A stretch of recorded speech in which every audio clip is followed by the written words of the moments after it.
তারা কে এটা জানতে হবে। বাংলাদেশের জঙ্গি গোষ্ঠীর নাম জেএমবি, জামাতুল মুজাহিদিন।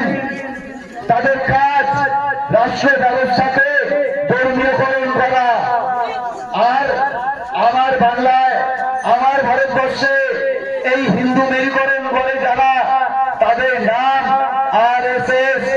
তারাও টেররিস্ট, তারাও জঙ্গি গোষ্ঠী। বলতে শুরু করুন, আরএসএস একটা জঙ্গি গোষ্ঠী।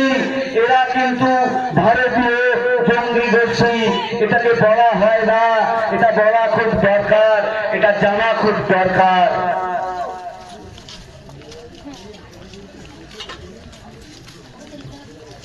আজ ইন্ডিয়ান সেকুলার ফ্রন্টের বলতে গেলে কয়েকটা মাত্র হাতে গোনা কর্মী এবং সংগঠক, আর তাদের সবার উপরে দাঁড়িয়ে আছে সকলের প্রাণপ্রিয় ছোট ভাইজান নওশাদ সিদ্দিকী সাহেব এবং তার বড় ভাই আব্বাস সিদ্দিকী সাহেব।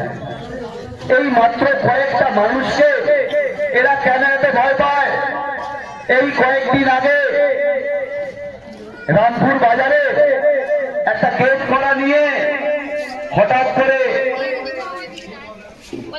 আইএসএফের কর্মীদের উপরে অকথ্য ভাষায় নির্মমভাবে অত্যাচার করে উঠল।